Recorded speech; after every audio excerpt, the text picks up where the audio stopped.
Ya. Buenas tardes, estimadas socios, familiares y amigos. Bienvenidos a este acto. Es el segundo que se celebra en la temporada del Foro Flamenco José Ángel Galán. En nombre de la Junta Directiva quiero darle la bienvenida a este acto y, bueno, decirles que hoy nos acompañan David Pérez, marinero, es investigador, experto de la historia cinematográfica de nuestro país. Nos acompaña también Luis Parés, que es licenciado en Comunicación Audiovisual por la Universidad Complutense de Madrid, divulgador del cine y director artístico de la Cineteca de Madrid, de las Naves del Matadero. Nos acompaña también Julián Azcutia, es creativo y técnico audiovisual especializado en fotografía fija, para todo tipo de contenidos audiovisuales. Y, por supuesto, nos acompaña también Carlos Martín Ballester, director del Foro Flamenco José Ángel Galán. Él es el que se encargará de moderar la tertulia, con lo cual, pues bueno, le doy la palabra. Carlos, tienes la palabra. Muy bien, muchas gracias Ángel. Bueno, estábamos esperando unos minutos, disculpen el retraso porque Juan Hermida había tenido un problema para poder acceder al casino, así que bueno, podrá aparecer en cualquier momento, esperemos. Bueno, como bien ha comentado Ángel, esta es la segunda cita de esta temporada del Foro Flamenco José Ángel Galán, que está dedicado, por supuesto, a la memoria de nuestro querido amigo José Ángel y, como siempre, agradecer la presencia aquí de su familia, de Pilar, de Eladio. Y, bueno, dentro de las actividades culturales, divulgativas, en torno al flamenco, considerábamos que era interesante este acercamiento en torno a las idas y venidas en estos dos géneros tan fundamentales y significativos, ¿no?, de nuestro país, ¿no?, como es el flamenco y el cine, que ha tenido, digamos, unos resultados, bueno, podemos decir, desiguales y bueno, nos interesaba, la verdad, acercarnos desde distintos ángulos, de distintas perspectivas, para intentar, bueno, sacar algunas conclusiones, aunque sean así un poco preliminares, ¿no? Queremos que sea un debate, una charla así un poco dinámica, ¿no?, para que se puedan ver el contraste de pareceres y, por supuesto, que ustedes puedan participar en cualquier momento, no solo en el turno final de preguntas, como si quieren participar también a lo largo de este debate, estaremos encantados. Comenzaré presentando a David Pérez Merinero, que sin lugar a dudas es uno de los especialistas más acreditados de la historia del cine español. Tiene una larga trayectoria analizando la historia de nuestro cine, a veces incluso desde las trincheras más arriesgadas, como aquel colectivo Marta Hernández hace ya bastantes años, hasta lo último que ha venido trabajando, como esa revista cinematográfica Materiales por Derribo, en fin. Pero digamos que su actividad en torno al cine es mucho más compleja, ¿no?, que el poder desgranar algunos de sus hitos más relevantes. Y en cuanto al flamenco pasa lo mismo. Ha desarrollado desde hace muchos años un blog referencial que es Papeles Flamencos. Bueno, está rescatando la obra de su hermano Carlos Pérez Merinero, notabilísimo guionista y escritor, en fin. David, muchas gracias por estar aquí y acompañarnos. También contaremos con Luis Parés, que es también un actor importante, y no desde la cuestión cinematográfica, sino su capacidad de intervenir positivamente en lo que es la historia del cine moderno, en España y en Madrid concretamente. Él es director actualmente de la Cineteca del Matadero, pero también es creador, acaba de estrenar película y digamos que tiene un interés especial por la historia del cine en España, saliéndose también de los caminos más transitados, ¿no?, y buscando a veces a los creadores más singulares. Así que, Luis, muchas gracias por estar aquí. También nos parecía fundamental tu participación. Y, por último, Julián Azcutia. Julián es una incorporación reciente a la escena flamenca madrileña, porque él es de Jerez de la Frontera, ¿no, David? Sí, hombre, claro. Hay que decirlo. Pero de todas formas, lo de la frontera sobra, ¿no? Es de Jerez, ¿no? No hay otro. Bueno, hay otros jereces. En fin, Julián es técnico audiovisual, tiene también una mirada muy interesante en torno a la imagen del flamenco, a cómo debe proyectarse también la misma, ¿no? Que un poco se separa de lo que es o lo que ha sido habitual en el género, ¿no? Y que muchas veces los aficionados tanto hemos criticado, ¿no? Que la manera de proyectar el flamenco hacia afuera pasa tanto por la calidad de lo que se presenta como por la manera en que se hace, ¿no? Tiene en su haber también un trabajo muy interesante en torno a la figura de Salmonete de Jerez. Y bueno, también nos parecía muy interesante escuchar tus opiniones aquí, en fin. Así que nada, abro debate. Sé que la cuestión cinematográfica y su vinculación con el flamenco desde el cine mudo y las grabaciones que iban sincronizadas con discos como aquellos del Mochuelo y demás, la historia es larga e intensa, tanto del flamenco como de la canción española, ¿no? Que me gusta más como término que como copla, ¿no? Pero bueno, vamos a abrir el debate, David. ¿Empiezo yo? Sí, empieza tú. Bueno, yo quiero empezar acordando... No tiene por qué ser en un estricto sentido cronológico, ni mucho menos. No, yo voy a hablar de... O sea, que la digresión sea la norma. Habíamos quedado en que era una tertulia, ¿no? La Exacto. tertulia no va uno con papeles, ¿no? Vamos, yo no he ido a muchas tertulias y nunca me he encontrado a nadie. Vamos, cuando alguien sacaba un papel se le echaba de la tertulia, ¿no? No se podían llevar ni libros inéditos, ¿no? Se iba uno, se sentaba y pum, empezaba a hablar primero de lo que fuera y después de toreros. Yo me quiero acordar, para abrir boca, no sé si viene a cuento, pero yo creo que al final se cuadra, todo acaba cuadrándose, ¿no? De Borrico de Jerez, cómo no, ¿no? Hoy se cumple precisamente el 40 aniversario de su muerte, ¿no? Su muerte que incluso en su propia ciudad pasó prácticamente desapercibida, ¿no? Borrico de Jerez, me acuerdo de él porque fue uno de los culpables, junto con otros, de que, entre otras cosas, de que yo esté aquí.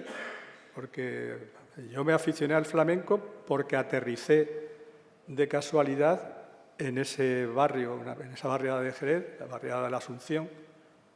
Si no, posiblemente, dada mi poca pericia en asuntos musicales, el flamenco hubiera sido como lo era para tantos y tantos compañeros del colegio en el que yo estuve de Jerez, que era el Colegio de la Salle de la Alameda Cristina. Porque quizás a alguno de vosotros os puede causar cierta sorpresa, en Jerez no había afición al flamenco. Es decir, yo nunca oí a nadie en el colegio hablar de flamenco. Es decir, de flamenco lo escuché en la barriada de la Asunción, entre otros a este Borrico del que me acuerdo, ¿no? Porque incluso hasta que llegué a Madrid con 15 años, yo pensaba que el flamenco era una cosa de gitanos y de Jerez. Yo pensaba que eso no se cantaba en otro sitio. Bueno, esto es cosa de esta gente que está por aquí, que eran compañeros míos, etcétera, ¿no? Pensaba que después resultaba que no, que incluso había hasta payos que cantaban flamenco. No sé si, todavía no me he recuperado de ese descubrimiento, ¿no? Y volviendo a Borrico, y ahora aquí ya meto un poco de, quizás puede parecer polémico lo que voy a decir. Se me puede, porque hoy, al ir a confirmar la fecha de fallecimiento de Borrico, una de las primeras cosas que me ha parecido era unas famosas fotografías de Colita, donde el príncipe Borrico de Jerez, porque nunca lo vi vestido que no fuera como un príncipe, nunca, y lo vi no cientos, sino miles de veces durante mi infancia, ¿no? Y Colita lo retrata con la bragueta abierta, es decir, una foto indigna que, por supuesto, a Borrico lo mismo supongo que ni siquiera llegó a ver esa foto, pero que Colita nunca tenía que haber publicado, nunca. Si hubiera tenido el más mínimo conocimiento de lo rico de Jerez. Y eso me trasladó, curiosamente, y aunque el presidente me ha hecho advertencias de que no cite, ni siquiera se me ocurra citarlo, pero no tengo más remedio. Me viene a la cabeza la película de flamencos, y aquí ya entramos con lo del cine, la película que hizo Carlos Saura, donde en un momento determinado congela la imagen de Fernanda. Sí. Fernanda de Utrera ya estaba en un momento muy delicado de su vida, porque estaba con Alzheimer y tal, y entonces se le queda mirando a la cámara con una absolutamente desvalida, es decir, nunca se puede, a un ser humano nunca se le puede dejar en tal grado de desvalimiento, nunca, y dejarlo para la posteridad. Y este sujeto lo hizo. Y eso, para mí, siento mucho haber empezado citando a dos imperdonables, a dos sujetos a los que nunca le perdonaré, que son Colita y Carlos Saura, pero así empiezo y... Venga, Parés. Luis, te toca. Luego volveremos sobre eso. Sí, volvemos. Bueno, para mí siempre es un placer hablar después de David Pérez Meinero, porque lo que sé de flamenco se lo debo a él y algunas cosas que sé de cine español también se las debo a él. Es una especie de maestro.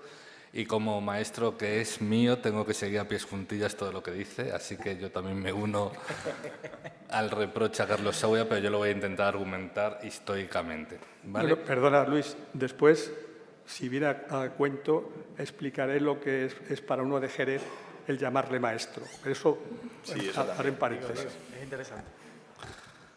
Sí, yo sigo aprendiendo siempre de David Pérez Meinero, como se puede comprobar. Entonces, para hacer este pequeño... O sea, porque yo venía aquí a simplemente dar la chapa, pero me he encontrado este ordenador, entonces me he dado cuenta de que es un utensilio que puedo usar y que puedo hacer como todo más llevadero. Así que si usted me puede conectar, me gustaría enseñarles una película, ¿vale? ¿Qué es esta?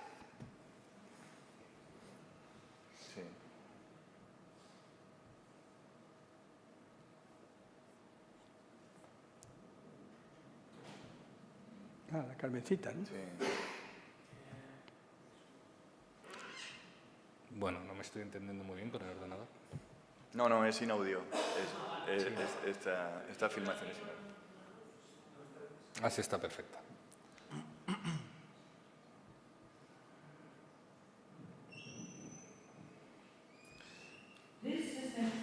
Siempre nos han dicho que el cine se inventó en 1895, de hecho el cine tiene una fecha de nacimiento que es el 28 de diciembre de 1895, y sin embargo esta película es del año 1894. Es decir, podemos decir que antes de que el cine naciese, el flamenco ya estaba ahí, ¿vale? Esta película la hizo Thomas Alva Edison en Nueva York, ¿vale? Y es el protocine, o sea, es el cine antes del cine, pero qué duda cabe que es cine, ¿vale? Y en esas primeras películas, en esos primeros embriones, ya estaba el flamenco. No es que la primera película de la historia del cine sea flamenca, sino que entre las 6 primeras películas de la historia del cine ya estaba el flamenco. Y es importante como meterlas en este grupo de 6 películas, porque otra de esas películas es un hombre al que le llaman Hércules, que es un fortachón y está sacando músculo. Otro es Luigi, no me acuerdo su apellido, un italiano que es contorsionista y se está girando. Hay unos bailarines japoneses que están haciendo su danza imperial. Es decir, para el cine el flamenco no era un lenguaje, era casi como una especie de anécdota, algo pintoresco, ¿no? Porque ¿qué puede haber más pintoresco que unos japoneses bailando danzas tradicionales en Nueva York? ¿No? Es decir, el cine era una anécdota. O sea, el flamenco era una anécdota para el cine. Y el problema es que esto ha sido siempre así, ¿vale? Durante gran parte ha sido así. Si tenemos en cuenta, o sea, todos lo sabemos, ¿no? Las primeras películas son las de los hermanos Lumière, que las podemos catalogar como documentales. La primera película de ficción que se hace ya en el año 1898 es, obviamente, La Pasión de Cristo. La segunda película de ficción es una adaptación de Carmen, de Mérimée. Es decir, el flamenco ya estaba ahí, ¿vale? Pero el flamenco no era un género musical, no era un arte musical, era simplemente una especie de conjunto de imágenes pintorescas de eso que se llamaba lo español. Lo español no tiene nada que ver con lo que nosotros españoles vivimos día a día, ¿no? Porque si lo español fuese la traducción de nuestra identidad es cambiante, entonces no sería lo mismo español hoy que hace 100 años. Y sin embargo, ese concepto de lo español de flamenco, toros, navajas en las ligas de las mujeres y mujeres de luto sigue persistiendo. Entonces, el cine considera el flamenco simplemente una más del conjunto de imágenes, es decir, una especie de estética más, ¿no? Y nunca se le da la importancia y la enjundia que tiene el flamenco. El flamenco es simplemente una anécdota narrativa, ¿no? En una película que nos gusta mucho, que es La hija de Juan Simón, ¿no? Sale Carmen Amaya, se levanta una mesa, se sube a una mesa, baila increíblemente, se baja de la mesa, coge una navaja y mata a un hombre. Es decir, ¿qué importancia tiene? O sea, a todos nos fascina el baile de Carmen Amaya, pero en realidad es simplemente para que entendamos que esa mujer es capaz de matar a un hombre, ¿no? Es decir, el flamenco forma parte de eso. ¿Qué tiene todo esto que ver con Carlos Saura? Que a Carlos Saura no le importa el lenguaje musical, no le importa la escucha o la contemplación.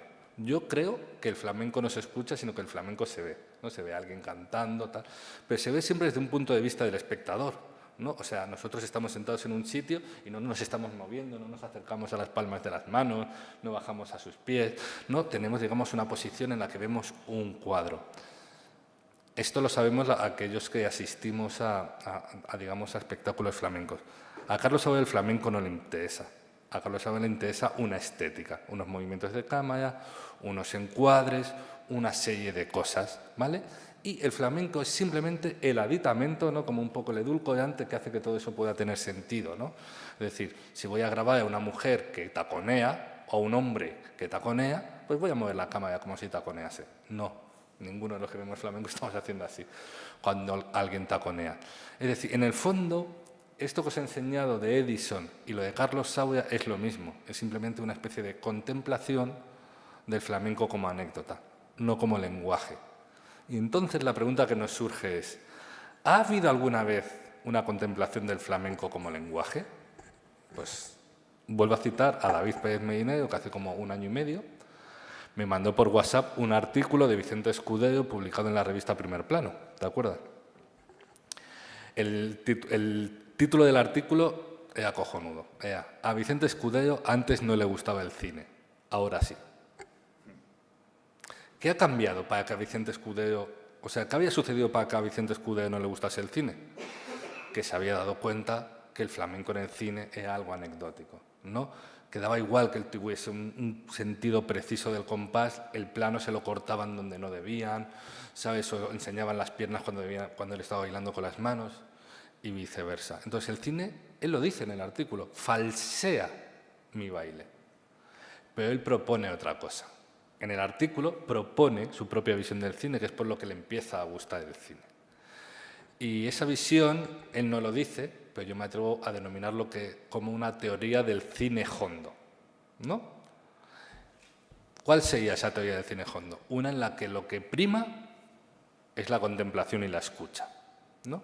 Para que prime la contemplación y la escucha, tienes que estar, tú como persona, tienes que estar atento, pero aquel que sea el creador-creadora no tiene que hacer trampas, no tiene que estarte distrayendo todo el rato con cambios de plano. Es decir, es una forma tranquila, serena, de contemplar algo que no es ni tranquilo ni sereno, que sería más o menos turbulento, que es un baile. Este artículo se publica en el año 42, ¿no, David? ¿O 43? Y él intenta llevar a cabo su teoría del cine hondo, escribe un guión en el año 43, no lo consigue filmar hasta el año 53. David y Raquel han conseguido el informe de censura de la película, que se llama Gitanos de Castilla, y los censores dicen, la película puede pasar porque es muy mala. Entonces, o sea, él no consiguió llevar a cabo su teoría del cine hondo hasta un momento preciso, hasta el año 54, en Nueva York, donde él se desquita y hace una serie de una película que se llama Bailes primitivos flamencos.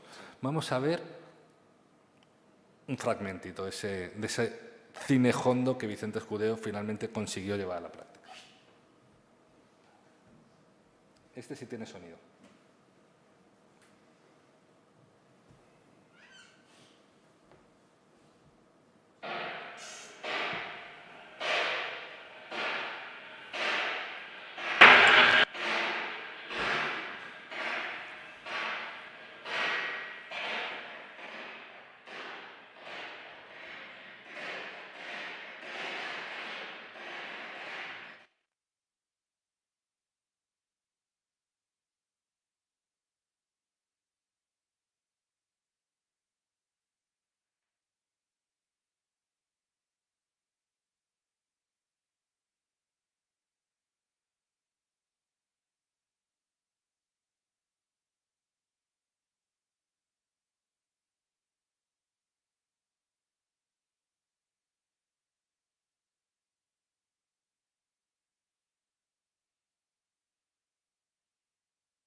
Nos queda claro, ¿no?, que sería el cine hondo. Pero ustedes pueden estar pensando, joder, sí, es increíble cómo baila, pero qué coñazo de película, ¿no? La cámara no se mueve. Bien, Vicente Escudero está llevando al límite su propio concepto de cine hondo, ¿vale? En plan, la cámara no se mueve porque aquí el que se tiene que mover soy yo. Y como él es el que baila y dirige la película, se hace lo que él quiere. Pero, y con esto voy a acabar, hay una película que es como una especie de santo grial para todos los que somos aficionados y tal, que es casi contemporánea de esta. Es anterior, pero por muy poco.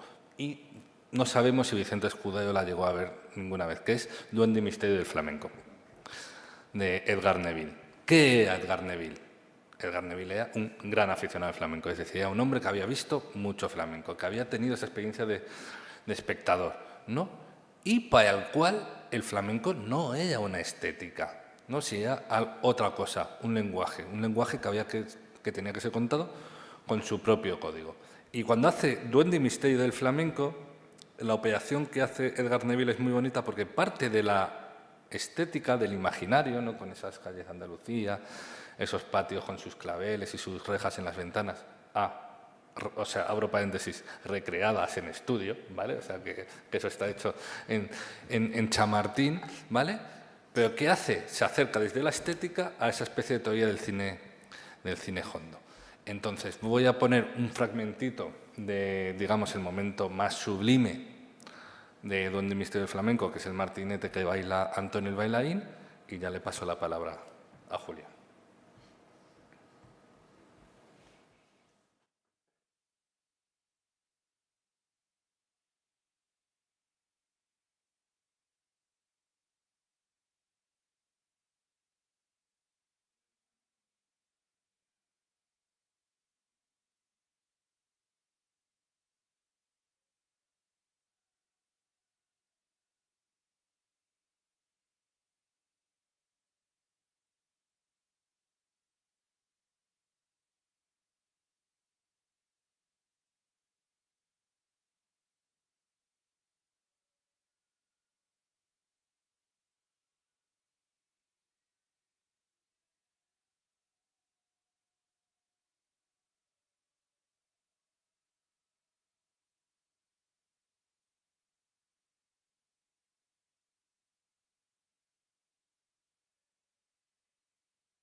La estrategia de puesta en escena es la misma que la de Vicente Escudero, solo que esto es en exteriores y la de Vicente Escudero es en un teatro, ¿no? En un interior, pero la estrategia es la misma.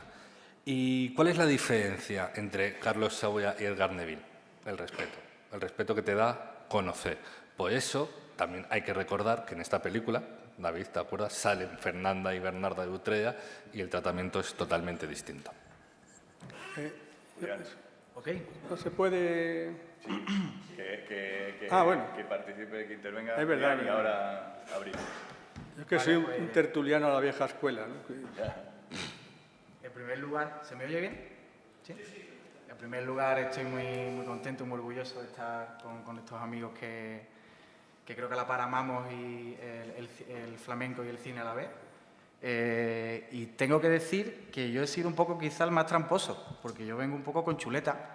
Me he traído varias anotaciones y varias cosas que me gustaría comentar.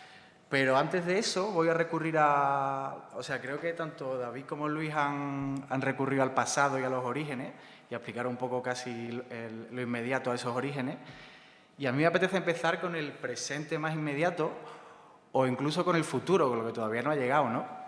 Y es que hace poco Carla Simón, una de las que considero que es nuestra cineasta más interesante actualmente, ha anunciado que la próxima película que va a hacer, después en la que está trabajando actualmente, es un musical flamenco neorrealista en el barrio de La Mina, en Barcelona. Entonces, bueno, a mí me parece interesante que una figura, por un lado femenina, por otro lado, que acaba de llevarse el Premio Nacional de Cinematografía de nuestro país, que se ha llevado un Oso de Oro en Berlín, que tiene 2 películas que creo que son maravillosas, como son Verano 1993 y Alcarrás. A mí, por lo menos, me parece ilusionante que quiera buscar en el flamenco algo, que dirija su mirada hacia el flamenco y quiera ver qué hay ahí, ¿no? Y quiera abrir esa puerta para ver qué hay dentro. Y luego, volviendo al tema de la chuleta, sí que me trae una cosita aquí que me apetece mucho compartir con vosotros. Es un fragmento del libro El flamenco en el cine, que escribió Eugenio Cobo Guzmán, y tiene que ver con un documental que a mí me encanta, que de hecho esta mañana me he vuelto a ver porque hacía tiempo que no lo veía, que se llama Inés, hermana mía. Es un documental que se rodó en 1996 en Lebrija y viene a contar un poco la relación entre los 2 hermanos, Inés Bacán y Pedro Bacán. Entonces, este documental hace un seguimiento de ellos dos y me parece interesante por lo siguiente. Dice Eugenio, en el documental sobre los hermanos Bacán vemos el problema de muchas mujeres gitanas, a la que la familia la considera madre, esposa, hija, hermana, pero no artista flamenca. Pedro Bacán advierte las condiciones de su hermana Inés y la anima a cantar, aunque no le gusta su gente. Le da consejos. La seguirilla tranquila, relajada, así tiene más majestad. Respetando la base del cante. Hazlo a tu manera, como tú lo sientas. Los silencios en el cante son muy importantes. Pero Pedro afirma que su padre tampoco quería que él fuese guitarrista. Los Pinini, dice, tienen espíritu de libertad, incluso de rebeldía, y el ser artista es esclavo. De ahí que no haya habido antes profesionales del flamenco en su familia. Y aún cantando, Pedro elige dedicarse a la guitarra porque le permite mayor creatividad que el cante. ¿Y qué es el cante? Inés Bacán reflexiona. El cante es como una conversación conmigo misma que la gente puede entender o puede no entender, y donde yo puedo decir realmente lo que expreso y lo que siento. Entonces, bueno, a mí me parece una declaración de intenciones muy bonita, porque creo que recoge muchas de las cosas que afectan al flamenco directamente, ¿no? Por un lado, el papel de la mujer, por otro lado, el papel de la familia, por otro lado, la relación entre 2 hermanos que son artistas y cómo entre ellos llevan un poco el apellido por bandera, con lo que eso conlleva. Pero yo os digo, yo os repito, a mí me parece súper interesante cuando ella dice el cante es como una conversación conmigo que la gente puede entender o puede no entender. Entonces, claro, creo que eso sí que es algo que vincula de nuevo con la relación del cine y el flamenco, ¿no? Muchas veces no se ha entendido bien qué significa el flamenco dentro del cine, ¿no? O sea, lo decía Luis, ya el germen de la propia cinematografía, en Estados Unidos ya había una bailaora, ¿no? Una bailarina. Entonces creo que muchas veces, pues bueno, es un trabajo como yo digo siempre también, ¿no? Que si a ti nadie te cuenta de qué va el Guernica, pues tú, si no tienes un mínimo conocimiento, llegas allí al Prado, lo ves y lo mismo no entiendes nada de lo que está pasando ahí, ¿no? Sin embargo, si tienes un poco de información, a la mínima que tengas sensibilidad, entiendes cosas y las interiorizas y puedes llegar a ser capaz de interiorizar, ¿no? En relación con esto, también quería hablar de un proyecto que estoy haciendo actualmente. Como bien apuntaba Carlos antes, yo hice un cortometraje documental centrado en la figura de un cantador, que es Salmonete, un cantador de mi tierra. Y actualmente estoy desarrollando, llevo como un año con ello, una película sobre las palmas y los palmeros en el flamenco. ¿Y por qué me parecía interesante mencionarlo? Pues porque creo que la palma, y por tanto el compás, es la base del flamenco, no es la base del edificio. Entonces, quien no entiende el compás, quien no entiende la palma, no es capaz de sentirse muchas veces partícipe de lo que está viendo delante, ¿no? Le puede emocionar, ¿no? Le puede pellizcar, como decimos nosotros en la jerga flamenca, pero muchas veces pasa que si no... Lo que ocurre con los aficionados es que si tú interiorizas el compás y a partir de ahí ya vuelas con el compás, ¿no? Entonces, para mí la palma creo que es una parte fundamental en el flamenco y además creo que cinematográficamente es un terreno por explorar que creo que eso, ¿no? que de alguna manera busco con ello intentar darle ese espacio a la palma y por tanto a la base del edificio del flamenco. Y por ahora la chuleta no tengo ninguna más por ahí preparada. Vale, pues antes de cederte el balón, David, quería comentar un par de cosas al hilo de lo que había comentado Luis. Esa bailadora que habían visto ustedes ahí, Carmen Dauset, era, bueno, perteneciente a una de las familias flamencas más eminentes del momento, ¿no? Como era la de Rojo al Alpargatero. Y ella no estaba ahí por casualidad, estaba de gira en Estados Unidos después de sus éxitos en Europa y digamos que era modelo de algunos de los más importantes pintores de ese periodo, de los estudios de fotografía de Nueva York, y digamos que la alta sociedad neoyorquina, sobre todo también la de Chicago y otras ciudades, pues vieron que era una novedad a descubrir en ese momento y causó furor, ¿no? Respecto a la filmación de Vicente, que es fantástica, yo recomiendo, no sé si todavía sigue en Reina Sofía, yo la vi hace un par de semanas o así, justo en la sala contigua al Guernica estaban estas filmaciones de Vicente y son maravillosas.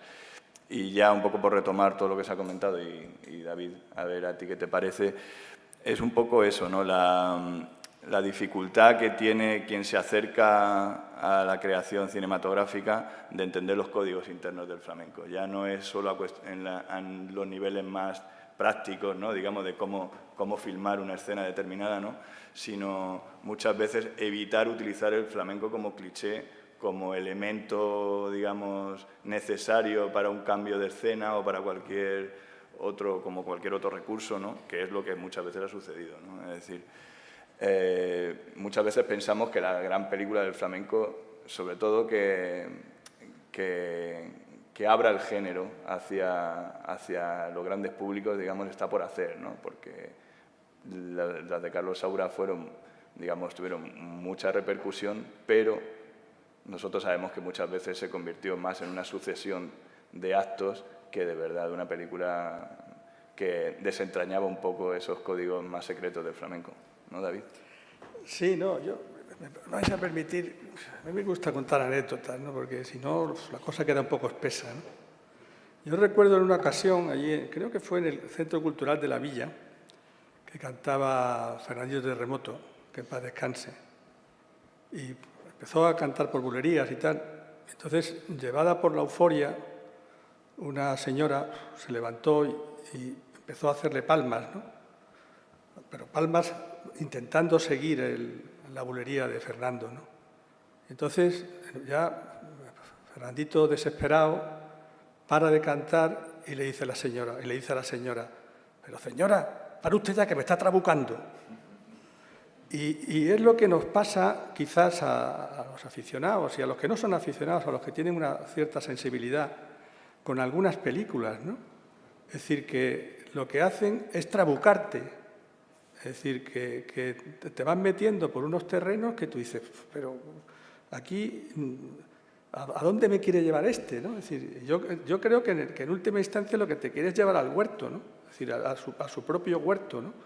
Porque el director de cine, cuando se enfrenta, pienso, al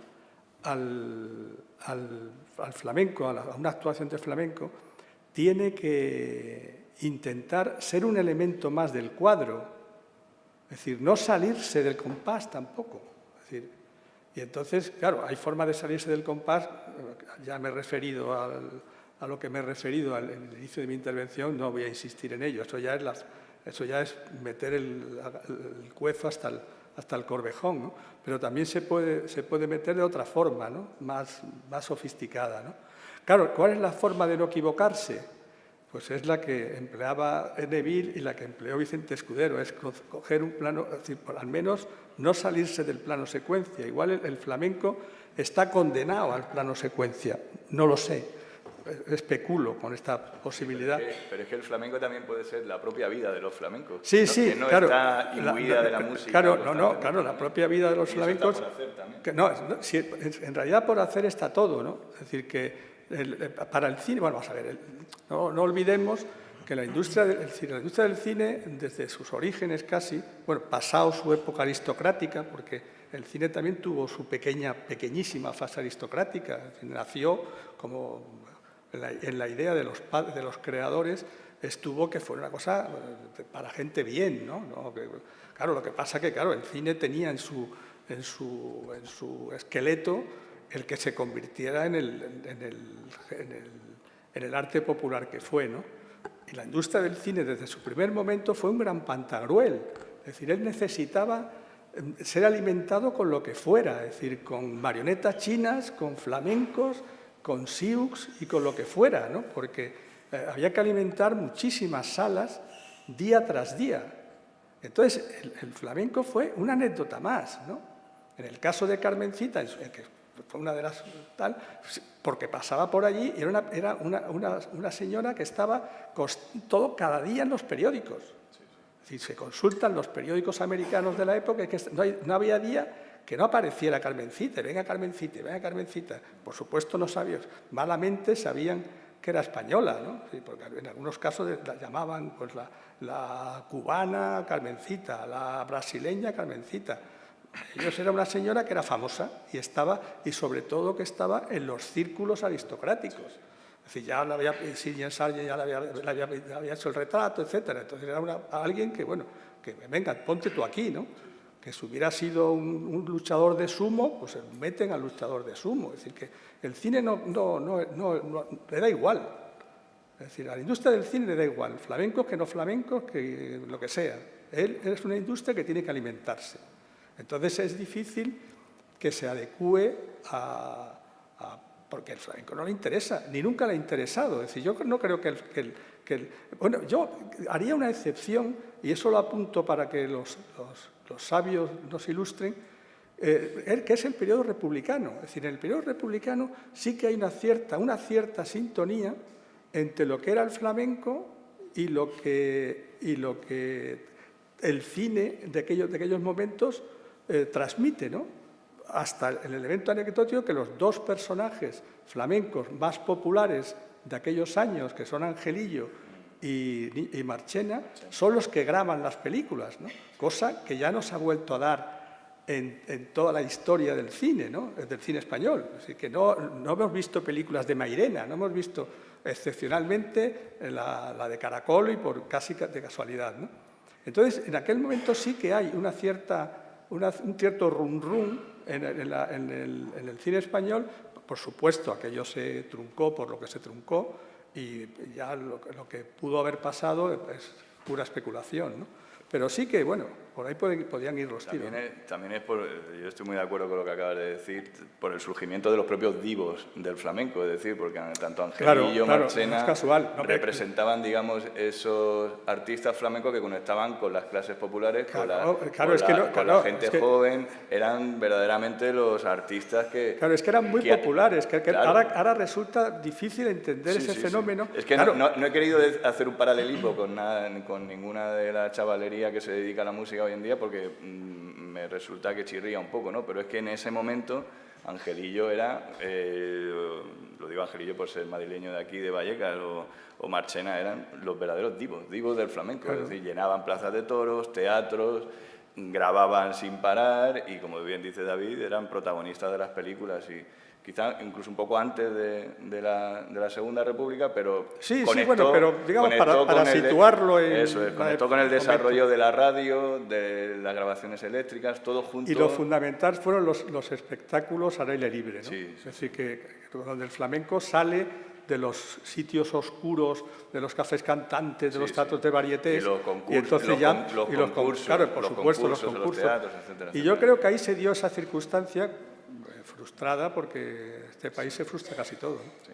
Vamos a saludar a Juan, que ha podido venir finalmente. Sí, buenas tardes, Juan.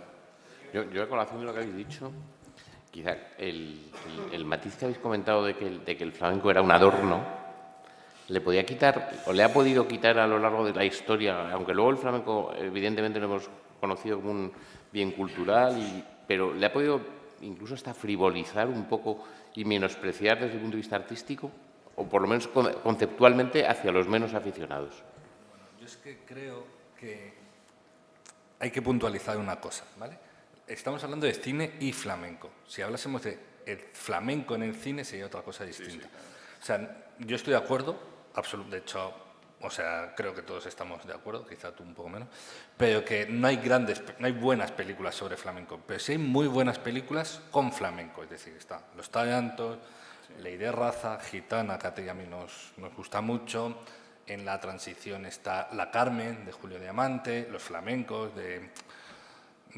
hostia, se me ha ido, de Jesús Yagüe.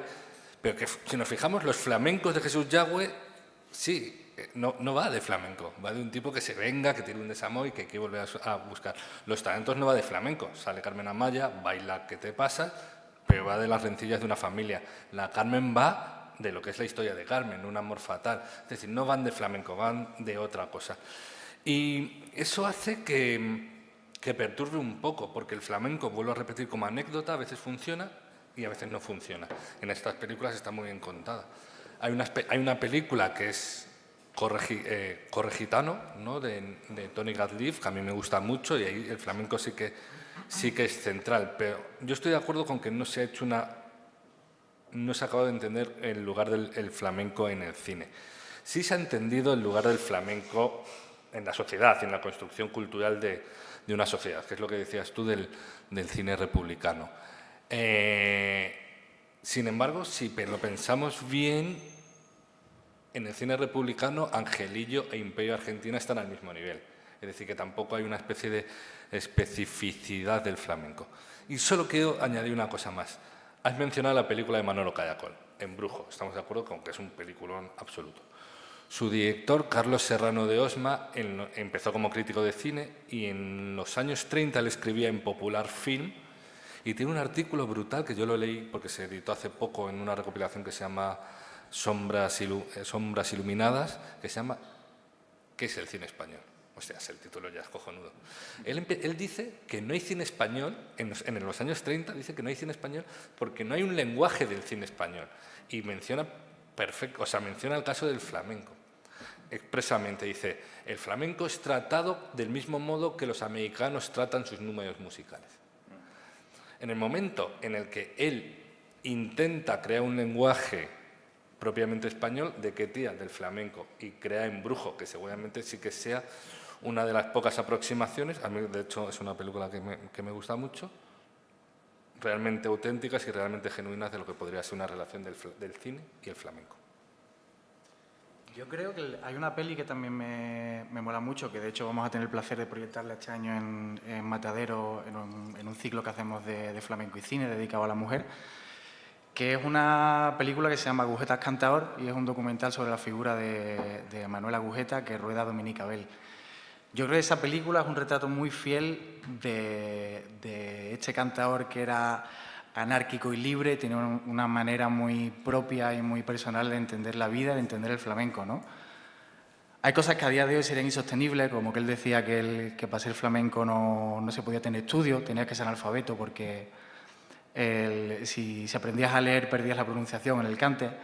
Entonces hay ciertas cosas que a día de hoy pues, no se sostendrían, pero sí que hay otras cosas de las que él habla, como esa libertad de no tener ningún tipo de atadura a la hora incluso de hablar, ¿no? Él es una figura muy polémica, incluso en Jerez, que es su ciudad natal, porque él tenía muchas veces conflictos en ciertas peñas cuando iba a cantar, porque él no se filtraba, jamás no decía lo que quería decir, ¿no? Entonces, esa libertad y esa manera en la que Dominique también hizo este retrato de él, yo creo que sí es un ejemplo aunque luego, bueno, ya sabemos que el montaje en el cine es engañar al espectador, ¿no? Porque nunca pones una cámara. O sea, siempre decides qué filmas, cómo lo filmas, y cuando te lo llevas a montaje siempre hay cosas que dejas y que no incluyes en la película, ¿no? Entonces la objetividad nunca va a existir en el cine, ni en el periodismo, ni en ningún ámbito, ¿no? Pero sí es verdad que la manera en la que, o el retrato en la que representa este cantador, creo que sí es una especie de fidelidad de buscar eso, un retrato lo más fidedigno de este personaje flamenco. Ahí, por ejemplo, yo sí que lo veo desde mi perspectiva. Sí, por una parte es un documental y lo que hace Dominique Abel es una persona que está muy dentro del mundo del flamenco y sabe que hay que acercarse. Sabe que hay que acercarse, pero no hace piruetas. En ese sentido hay otro documental también dirigido por un extranjero, Daniel Seymour, que se llama Flamencología, no sé si lo habéis visto. Sí, yo no sé lo he visto. Es increíble, entonces no sé muy bien qué pasa, que a veces los extranjeros saben retratar mejor el flamenco que nosotros mismos. De todas maneras... Perdón, David, una cosa breve. No. Es muy curioso lo que dice Luis, que es la mirada ajena al flamenco. O sea, la mirada no contaminada por lo español. Es verdad que los españoles, por ser españoles, podemos tener una serie de prejuicios sobre nosotros mismos, que un extranjero no es que no los tenga, pero tiene otra serie de prejuicios sobre cómo ve España y cuál es la información que ha recibido a lo largo de su vida sobre España. Y es verdad que el flamenco es una de esas cosas que siempre está en el imaginario de un extranjero cuando viene a España. Pero a la hora de abordarlo artísticamente, quizás hay una ruptura ahí entre lo que pueda hacer alguien nativo y lo que pueda hacer un extranjero. También, perdona David, y ya te la dejo votando, también algunos de los motivos por los que ha costado mucho que, digamos, que el flamenco encuentre acomodo, digamos, con como se merece dentro de un arte como es el del cine, es también la propia pérdida de protagonismo que ha tenido la sociedad española, es decir, a nivel cultural me refiero, no es lo mismo el flamenco de los años 20 y 30 en España, que probablemente hubiera tenido un desarrollo, como tú bien decías, si no hubiera sucedido la terrible guerra civil, pero claro, posteriormente, quien se acercaba desde el cine a hacer algo de flamenco, pues claro, o estaba muy influido por todas esas producciones al estilo de Valderrama, Antonio Molina y demás, con una estética muy, muy marcada, o directamente es que desconocía el género y entonces o lo utilizaba de manera anecdótica, cosmética casi en una película, o simplemente es que le quedaba grande porque, como decía al principio, no entendía los códigos internos del flamenco, que a veces son demasiado crípticos, ¿no? De todas formas, hay mucha película que ver, ¿eh? Así que yo creo que si escarbáramos en todo lo que hay por ahí, en los años 50, 60, 40, se encuentran sorpresas de vez en cuando, ¿eh? En surcos, por ejemplo. Que hay cosas, hay cosas. De todas maneras, a mí también me gustaría...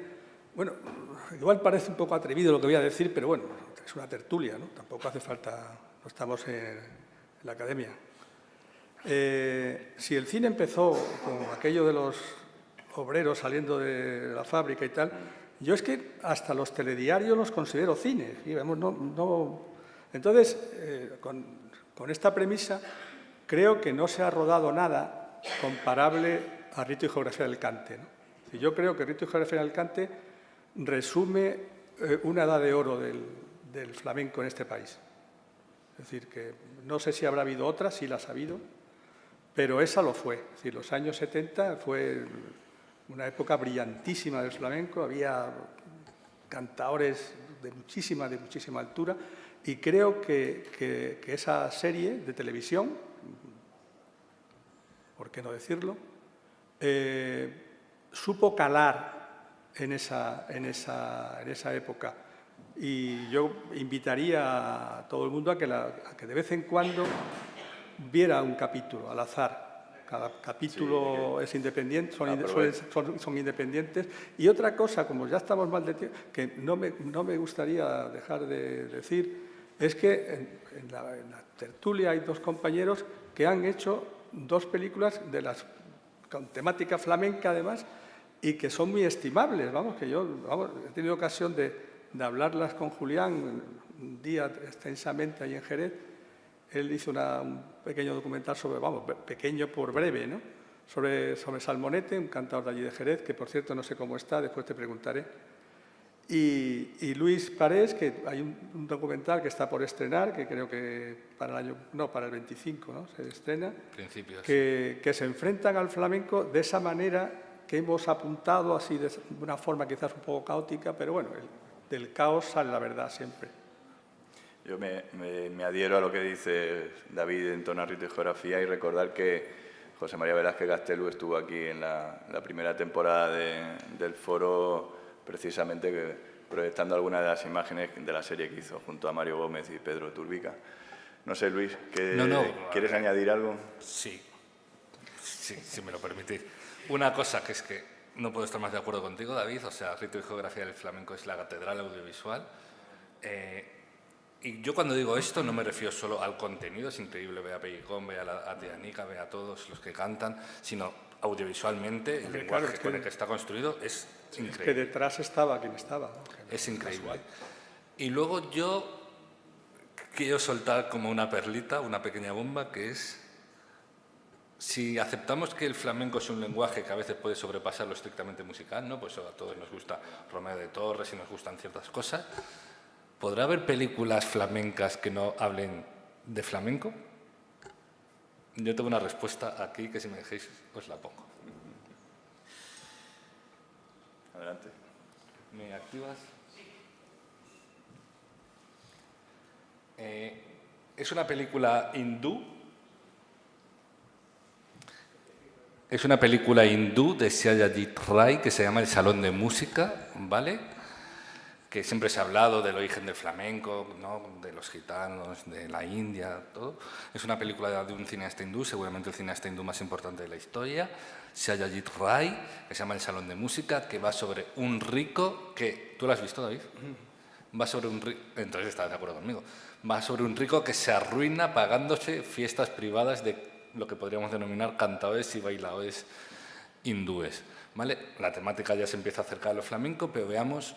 No nos fijemos en cómo baila, ¿vale?, que obviamente hay muchas reminiscencias y muchas semejanzas, sino en cómo está filmado, ¿no?, pensando también en cómo hemos visto que se filmaba Vicente Escudero y cómo hemos visto que filmaba Edgar Neville.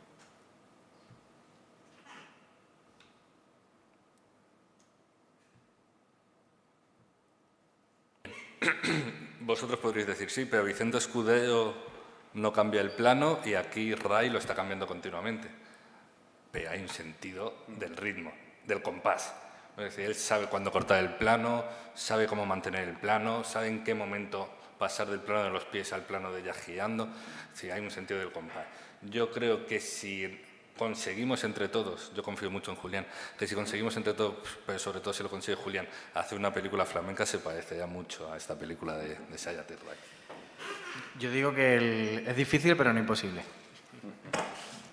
Bueno, pues no sé si queréis comentar algo más, Juan, Ángel, o si no abrimos algún turno de palabra por si alguien de los asistentes quiere preguntar algo. Y si no, pues damos por... ¿Sí, Eladio? Perdón.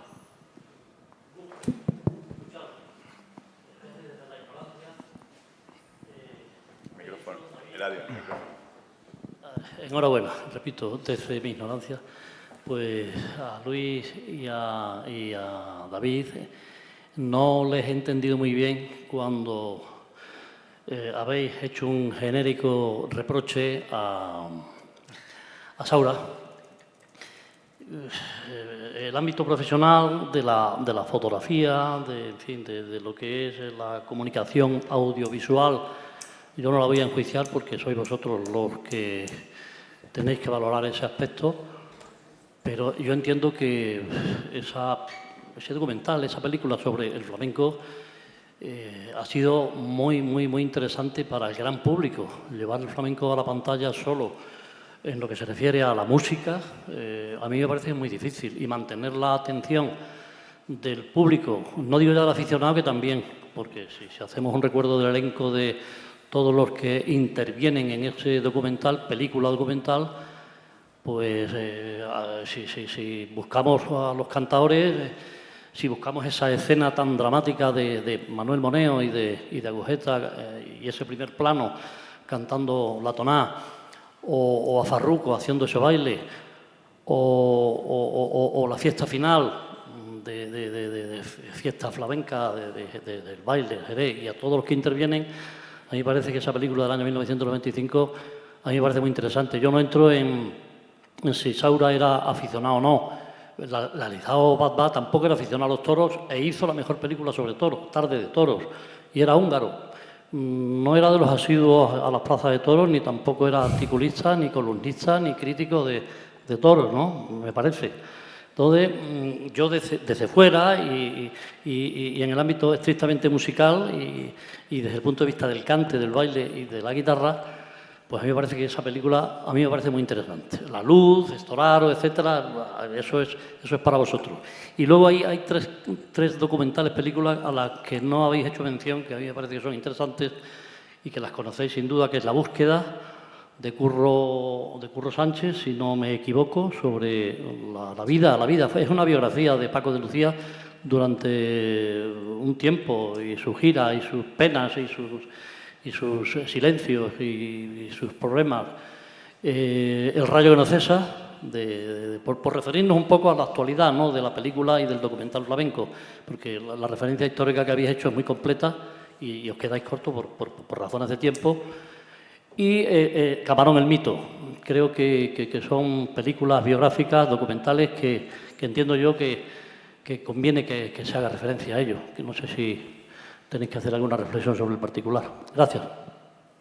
¿Quieres tú comentar, Luis, David? Yo puedo hacerla, pero si quieres empezar tú. No, yo prefiero no decir nada. Por partes. O sea, nadie puede dudar que Carlos Saura es un gran cineasta. De hecho, entre sus películas están algunas de las mejores películas del cine español. Por lo menos a mí La caza y los golfos, para mí son grandes jalones. Pero aquí estamos hablando de otra cosa, la relación entre cine y flamenco, ¿vale? Carlos Saura hizo flamenco, hizo fados, hizo una película que se llama El rey del mundo sobre el folclore de Jalisco, México. Hizo jotas. Sevillanas también. Sevillanas, tangos, jotas, y todas las filmaba igual. Es decir, yo lo que le critico a Carlos Saura es que pusiese siempre por delante su voluntad autoral que la comprensión de aquello que está mostrando. Tú no puedes mostrar igual un fado que una bulería, porque para empezar los ritmos no son distintos. Pero tienes razón, tienes toda la razón en el sentido de que, joder, gracias a eso hemos escuchado a La Paquera, gracias a eso hemos escuchado la última intervención. Eso no lo puede poner en duda nadie, es decir, que él haya tenido en el CAS los cantadores y bailadores que tuvo, pues eso ni le da ni le quita valor. Que decir, sí, quedará ahí como testimonio. No, nos da valor a nosotros como espectadores. Sí, como espectadores sí, pero abundando en lo que decía Luis, es que un penalti no se puede rodar igual que una seguidilla de Moneo. Y me temo que para él era lo mismo. Sí. Y eso, quieras que no, se nota. Eso se nota mucho su pereza. Y eso es lo que molesta. Es decir, su pereza creativa. Es muy perezoso. Es alguien muy perezoso rodando. Entonces, pues, sí. Por eso aunque yo no me he metido en eso, ¿eh? Es decir, yo me he circunscrito a la imagen dolorosa, al dolor que me produjo esa imagen de Fernanda de Utrera. Que eso no se lo tenía que haber permitido, es lo único que yo me he referido, ¿eh? Yo no he querido entrar porque ya me ha advertido el señor presidente que no entrara. No, que va. Y no Sí, he querido entrar. estoy totalmente de acuerdo contigo con lo que dices de Fernanda. Eso no se puede hacer. Directamente es Eso que... no se puede hacer simplemente para lucirte. Pero ni siquiera la imagen final de Fernanda con la mirada perdida, sino lo que era toda la interpretación Claro, en sí. Es sí, decir, claro. porque no estaba a la altura de la personalidad flamenca que Fernanda había desarrollado a lo largo de toda su carrera. Y para la gente que solo tenga acceso eso a se va la a quedar figura de ahí, Fernanda solo a través de eso, me imagino en alguien aficionado al cine de Singapur y que es la única película de flamenco y ve a Fernanda así y dirá, es que los flamencos también a veces es que cantan de una manera tal. Claro. Entonces eso yo creo que le hace un flaco favor, ¿no? Él probablemente cinematográficamente viera que eso tenía mucha chicha, pero para él, para sus intereses, pero a nivel flamenco era un la flaco misma favor. chicha que la bragueta de No, Gorri. pero, ojo, las hermanas han tenido muy mala suerte en cine. Por lo que estáis diciendo, y no sé si os habéis dado cuenta, que cuando he puesto la película de Dónde Misterio del Flamenco, había unos rótulos que estaban transcribiendo algo que nadie estaba diciendo. ¿Os habéis dado cuenta, no? Está en el Tajo de Ronda, eso nadie lo dice, pero ellos lo ponen. No sé si os acordáis de lo que pone cuando salen Fernanda y Bernarda de Utrera. Hay un rótulo que pone, las hermanas son muy feas, pero tienen mucho talento. Es decir, han tenido mala suerte en su representación. ¿Por qué? Porque todo el mundo las ha visto como eso, como una representación de algo y no como un artista. Y luego te contesto otra cosa. A mí el documental de Paco de Lucía me gustó muchísimo. El documental de Camaón me gustó muchísimo. El otro que has dicho no lo he visto. A mí me ha gustado muchísimo el documental que se ha hecho sobre Manolo Sanlúcar, que ha hecho Televisión Española, tal. ¿Qué pasa? Yo les resto méritos a esos documentales por una cosa muy sencilla. Porque las imágenes que salen no las han filmado ellos. De hecho, me estoy quitando méritos a mí mismo, que sabes las películas que hago. Es decir, joder, claro que Camaón sale de puta madre, si lo ha filmado Velázquez Gaztelu en los años 70. Es decir, yo esos documentales los veo y los disfruto muchísimo, pero no los acabo de ver y seguramente el problema sea mío. Y además un problema como que tengo que ir a terapia porque yo hago ese tipo de películas. ¿Vale? Yo los veo como algo más informativo que creativo. O sea, yo veo el documental de Manolo Sanlúcar y me encanta porque aprendo mucho de Manolo Sanlúcar. No porque cinematográficamente le esté dando ningún valor. Pero ya te digo, el problema seguramente sea mío. Yo creo que también hay que es un debate que yo tengo conmigo mismo, que todavía no he encontrado la respuesta, que es muchas veces qué diferencia un reportaje de una película documental, ¿no? O sea, estamos acostumbrados muchas veces creo que nos viene heredado de la televisión y de los reportajes televisivos. Entonces, muchas veces cuando vas al cine a ver un documental, creo que lo que la gran mayoría del público está esperando es ver un reportaje documental. Y de repente se encuentra con una película o con cine documental y hay una especie de cortocircuito. Porque a lo mejor la película no tiene un testimonio de alguien contándote algo, no tiene, o sea, a lo mejor es un cine más del sentir, de las sensaciones, de que no recurra a una narrativa clásica que todos entendemos, ¿no? Entonces, creo que ahí hay un poco de... que yo tampoco tengo la respuesta, pero creo que ahí hay un debate interesante. Y otro debate también, que es de lo que venimos hablando un poco los cuatro, es el tema de la representación, ¿no? O sea, al final hacer cine es representar a otros, a lo que tienes delante, ¿no? Entonces, siempre eso tiene es muy conflictivo. Y hace poco me acuerdo que hablando con Josema Pelayo, el sobrino y productor de las últimas películas de Gonzalo García Pelayo, me contaba una anécdota muy interesante, ¿no? Y decía que en la mayoría de las escenas que filmaban de los artistas, la película, lo que son los números musicales, están filmados casi todos en plano secuencia, ¿no? Una cámara gira alrededor de los artistas y no se corta. El artista ejecuta su cante y la cámara lo único que hace es seguirlo. Entonces, claro, cuando hay esa complejidad técnica se suelen rodar varias tomas, ¿no? 10 tomas o 8 tomas repitiendo exactamente lo mismo. Entonces, claro, cuando luego hicieron la proyección y le enseñaron la película a los artistas, la mayoría de los artistas decían, es que no has puesto la toma buena.